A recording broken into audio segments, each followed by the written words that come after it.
Welcome to Academic Minute with Dr. Karen. Today I want to talk about mental health and, in particular, peer to peer bullying. We talk about peer pressure, and we hear a lot about peer pressure. And recently, one of my godchildren started high school and one started college.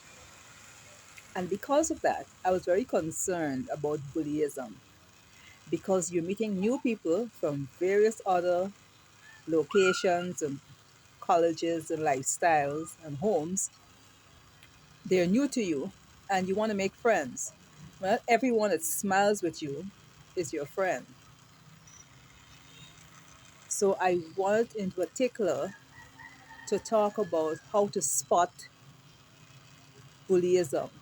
The worst one is the nice bullies, the ones who look as though they're all there for you. They're helpful. But over the long term, it's proven that they're not as helpful as they appear to be.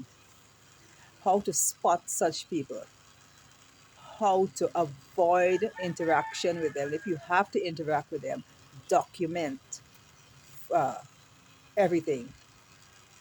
Use the camera on your phone. If you don't have a phone, you're not allowed to take your phone into the classroom, especially in high school.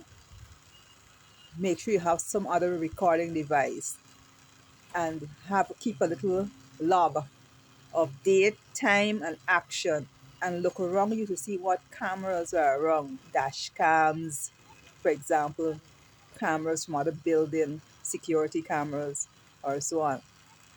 So you can document the subtle discrimination you will face when you enter a new class, a new school, a new university, and encounter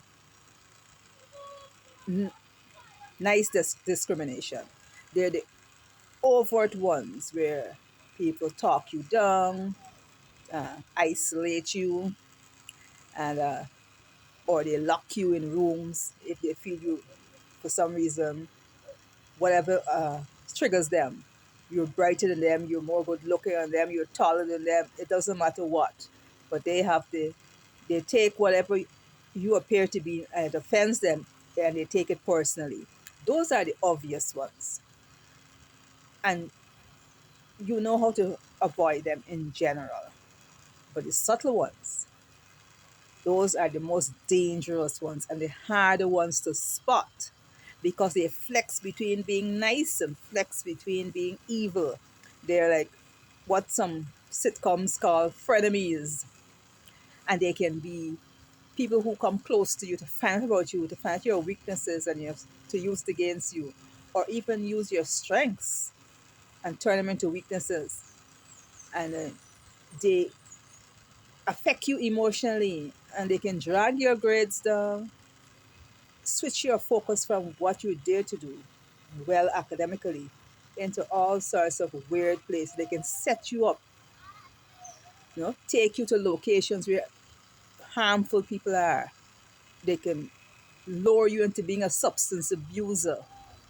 And then because they're so nice and so uh, non threatening, they come across as so non threatening, you are quite they would kill you and you would shake their hands and say thank you. So they are the worst sort of the bullies. And so learn how to spot those bullies, those type of bullies, those subtle type of bullyism practiced in new places that you go with.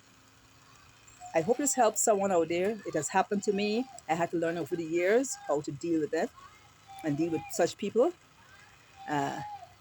And then they're nice to you in front of your face and they're the loudest critic behind your back.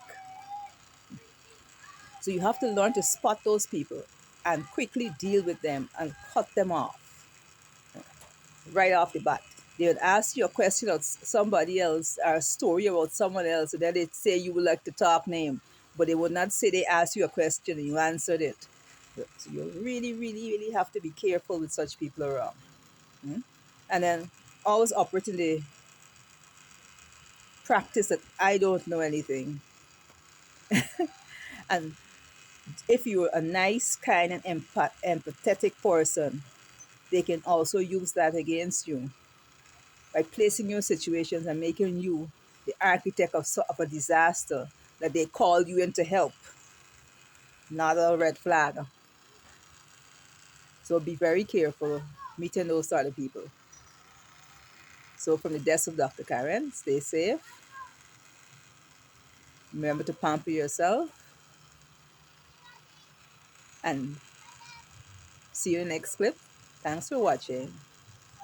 Bye.